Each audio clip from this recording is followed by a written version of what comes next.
যখন ভোর ৪টে তখন এই জায়গাটা শুরু হয়ে যায় দিনের সবচেয়ে ব্যস্ত সময়ের জন্য। আর এই জায়গাটাই হচ্ছে সেই হাওড়ার বিখ্যাত ফ্লাওয়ার মার্কেট।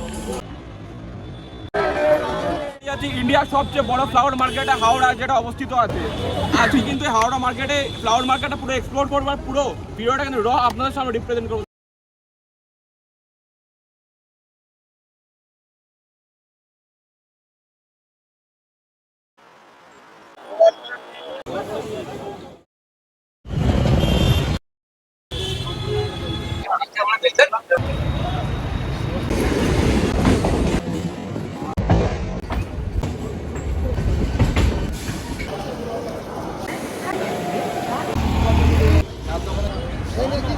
तो अभी आ गए हम लोग हावड़ा के पास, ठीक है।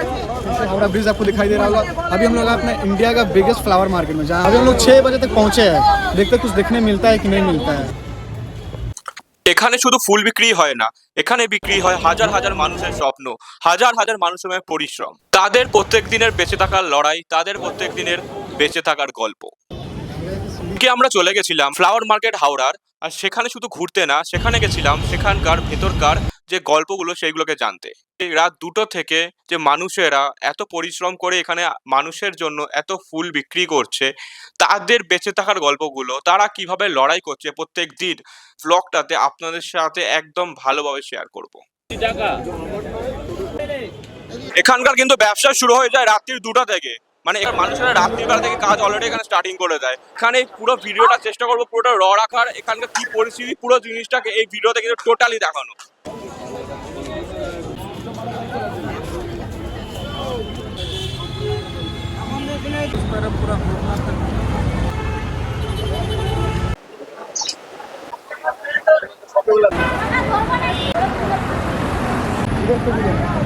এই ফুলের রংগুলো শুধু চোখে দেখতে সুন্দর করে না, এই রংগুলোর মধ্যে লুকিয়ে আছে আরো অনেক কিছু।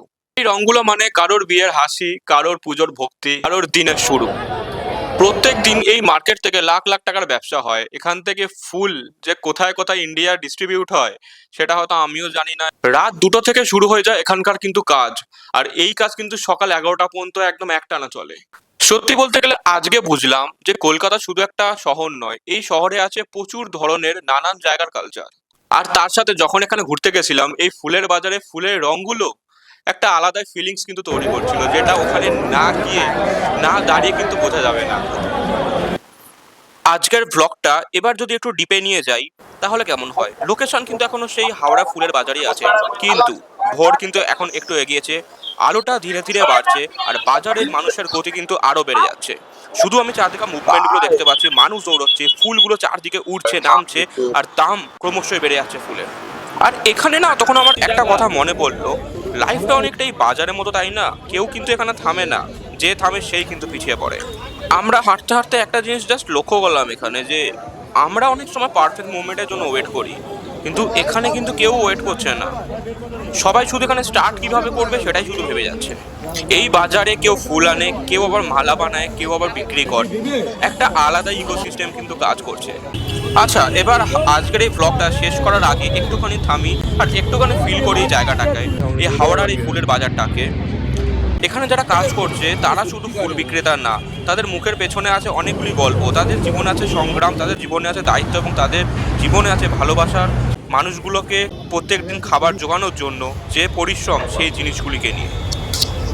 আমরা যখন ফুল কিনি তখন হয়তো এই জিনিসগুলো দেখি না, এই ফুলের সৌন্দর্যের পেছনে আছে কিন্তু প্রত্যেকটা মানুষের প্রচুর পরিশ্রম এবং কষ্টের সেই দামগুলো।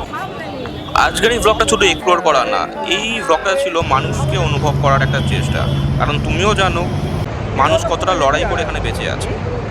যাই হোক, আজকের ব্লগটা এই পর্যন্তই। ভালো লাগে চ্যানেলটাকে সাবস্ক্রাইব, লাইক আর শেয়ার করতে বন্ধুদের কাছে একদম ভুলো না। দেখা হবে আবার নতুন একটা ব্লগে, ততক্ষণের জন্য টাটা।